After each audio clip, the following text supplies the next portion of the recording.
Sot pas gjithë këtij rrugtimi, rrjedha e procesit me ka dhënë të drejtë. Akuzat ndaj nesh janë tërësisht e pabazuara dhe të padrejta. Unë nuk jam ngritur sot këtu ta mbroj veten time, sepse këtë gjë din më së miri dhe e kanë bërë avokatët e mi. Nuk jam këtu as për t'ju treguar ju për drejtësinë, sepse ju dini më mirë se çdo kush atë. Unë sot jam këtu për të kërkuar nga ju që pikërisht ta ushtroni atë drejtësinë. Edhe pse kanë kaluar gati 3 vite nga fillimi i këtij procesi, prokuroria ka vazhduar të mbështetet në pretendime që nuk kanë bazë në të vërtetën dhe në një përpjekje të vazhdueshme për të njëllosur një luftë që në thelb ishte çlirimtare. Megjithëse prokuroria, që në fillim të paraqitjes së saj, të fjalës përfundimtare, deklaroi se nuk kërkon dënimin e shtabit përgjithshëm të UÇK-s, gjatë gjithë kohës që pati në dispozicion, shënjesër e saj ishte pikërisht shtabi përgjithshëm i UÇK-s, ushtria çlirimtare dhe në veçanti qëllimi i saj, që ishte pavarësia e Kosovës. Madje krijoi përshtypje sikur vetë pavarësia po trajtohej si një qëllim i përbashkët kriminal. Në përpjekje për ta ngarkuar me përgjegjësi shtabin e përgjithshëm të UÇK-s, prokuroria mbajti qëndrime akuzuese si, citoj, shtabi i përgjithshëm kërkonte pavarësinë. Apo me tutje, shtabi i përgjithshëm deklaroi se nuk do ta mbështeste autonominë. Mbyll citatin. Është e vështirë të kuptohet kundër kujt realisht është ngritur kjo akuzë. Kundër nesh me pretendime për veprime konkrete, apo kundër nesh sepse luftuam për pavarësinë e Kosovës. Kjo mbetet për të vlerësuar nga ju i nderuar trup gjykues. Po aq problematike është përpjekja e prokurorisë për ta ndarë shoqërinë e Kosovës në dysh. Në ata që ishin për pavarësi dhe në ata që ishin për autonomi.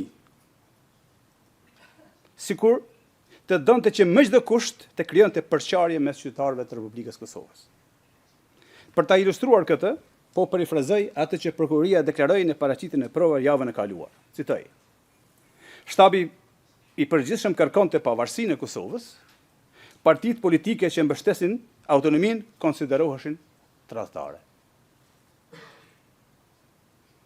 Të nderuar, në Kosovë nuk ka pasur kurrë asnjë parti politike shqiptare që ishte kundër pavarësisë. Dhe rrjedhimisht asnjë që mbështeste ndonjë autonominë në Serbi. Të gjitha partitë politike shqiptare ishin për pavarësinë, ashtu siç ishte edhe vetë qëllimi i ushtrisë çlirimtare të Kosovës.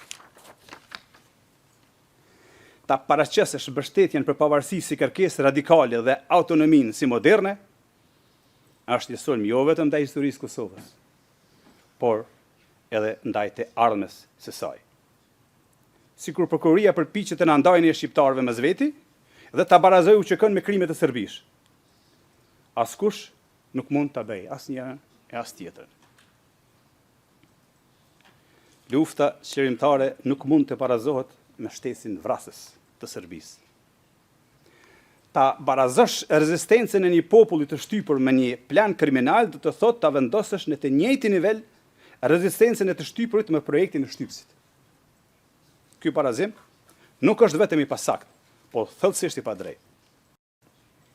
I largonin prindrit tanë nga puna, mbyllin shkolla e spitale, na ndiqnin për të na vrarë dhe zbatonin spastrim etnik e gjenocid, çfarë duhet bënim ne?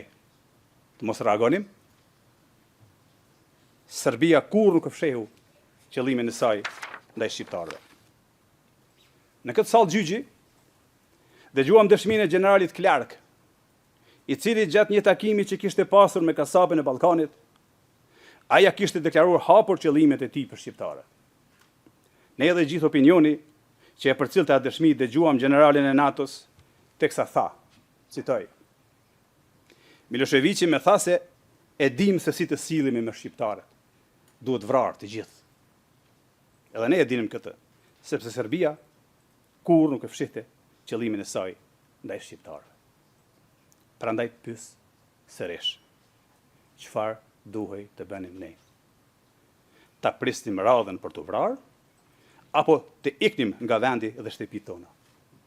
Asnjërin dhe as tjetrën. Prandaj duhej të rezistonim. Prandaj unë besoja se Kosova kishte nevojë për vetë mbrojtje. Kishte nevojë për njerëz të gatshëm ta jepnin edhe jetën për vendin e tyre. Kishte nevojë për dikë siç ishte Adem Jashari dhe ushtria shqiptare e Kosovës. Prandaj unë ju bashkova Adem Jasharit. Ushtria shqiptare e Kosovës nuk u krijuan nga dëshira, por nga nevoja. Ishte reagim ndaj dhunës sistematike dhe mohimit të dinjitetit. Nuk ishte aventurë, ishte mbijetesë. Të nderuar, unë isha pjesë e një ushtrie vullnetare. 100% vullnetare. E përbërë nga civil, mësues, student, bujq, punëtor, prindër. Njerëz që u detyruan t'i marrin armët sepse nuk kishin rrugë tjetër. Në një pjesë të parashtrimeve të saj, prokuroria në mënyrë të çuditshme dhe në formë akuze, me të cilësën si njëri person i afërt me Adem Jasharin, dhe si organizator që gëzon të respekt. Nuk është e qartë nëse kjo është menduar si akuzë apo si vlerësim. Për mua, të qenit bashkëluftari Adem Jasharit është nderi më i madh që mund ta kisha. Po ashtu konsideroj edhe nder, edhe cilësimin si një nga themeluesit kryesorë të UÇK-s. Nëse këto cilësime shndrohen në akuza, atëherë problemi nuk qëndron te unë, por tek ata që i trajtojnë nderin dhe përgjegjësinë historike si faj. Po, kam mbartur armë. Armët për ne ishin mbijetesë. Shumë nga bashkëluftarët e mi kanë vdekur duke siguruar ato. Ne kërkuam ndihmë dhe armë edhe nga vendet mike, përfshirë edhe Shtetet e Bashkuara të Amerikës, gjë që është trajtuar edhe në këtë sallë. UÇK-ja nuk kishte qëllim tjetër përveç lirisë. Nuk kishte plane për të sulmuar civil apo kundërshtar politik. Ushtria Shqiptare e Kosovës nuk ishte parti politike, ishte ushtri çlirimtare. Madje, edhe nëse lufta në Kosovë nuk të ndalej në qershor të vitit 1999 dhe do të vazhdonte deri në ditën e sotme, unë ende do të isha ushtarja dhe tim. Kuptohet, nëse nuk do të isha vrarë deri më tani, për çka gjasat ishin reale. Jam i bindur se bëm gjën e duhur. Edhe sot do të bëja të njëjtën gjë. Liria, paqja dhe demokracia arrihen duke u përballur me agresionin. Prandaj edhe NATO na mbështeti. Prandaj na mbështeten edhe vendet tuaja. Prokuroria në dosjen e saj përfundimtare kërkon dënime jashtëzakonisht të rënda.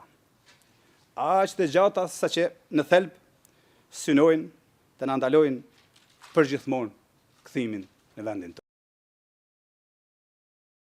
tonë.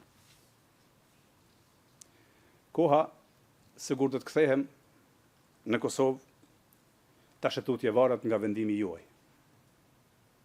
Por prokuroria duhet ta kish kuptuar se kur do që të kthehem, unë do të kthehem në Kosovën e lirë.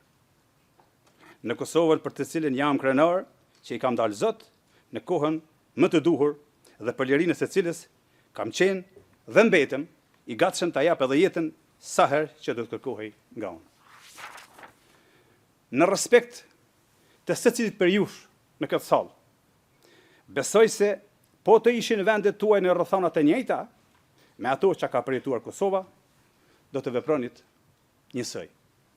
Jam i bindur se dhe ju do të luftonit për njerëzit dhe vendet tuaja. Ashtu siç kanë bërë paraardhësit tuaj, para se vendet tuaja të bëheshin të lira e demokratike. Gjatë luftës ndodhin shumë gjëra. Ka kaos, frikë, veprime individuale dhe dhimbje të akumuluar nga vitet e të tëra me shtypje. Lufta gjithmonë le pasoja dhe viktimat e saj. Pikërisht, këto viktima kanë nevojë për drejtësi të mbështetur mbi të vërtetën. Sepse drejtësia që nuk mbështetet në të vërtetën i lëndon viktimat për herë të dytë dhe shkatron vetë qëllimin e saj. Pas gjithë asaj që dëgjuam nga palët gjatë këtyre viteve, kërkesa ime është e thjeshtë. Që vendimi të mbështetet vetëm në ato që është provuar, jo në ato që është sugjeruar. Në fakte, e jo në hamendje. Në ligje, e jo në përshtypje. Jam besim plot se drejtësia, dhe vetëm drejtësia, do të na kthej na dhe neve që jemi këtu të akuzuar. Në fund, dëshiroj t'i falenderoj ekipet tona të mbrojtjes dhe në veçanti ekipin tim të udhëhequr nga Jeffrey Roberts për angazhimin profesional në mbrojtjen time, në mbrojtje të së drejtës dhe mbi të gjitha në mbrojtje të luftës sonë të drejtë. Por mbi të gjitha, i falenderoj bashkëqytetarët tanë që besojnë në pafajësinë tonë. Mbështetja tyre ka bërë që prangat që me kanë rënduar të mos i ndjej si barë. Veçanërisht kur ato prangat tani më nuk i rëndojnë Kosovës. Ashtu si që kanë rënduar gjatë gjithë kohës sa ishte në nënpushtimin e egër të Serbisë. Thuhet se njerëzit që bëjnë diçka të mirë për atë dhevën e tyre janë njerëz me fat. Duket se unë jam njeri prej tyre. Faleminderit.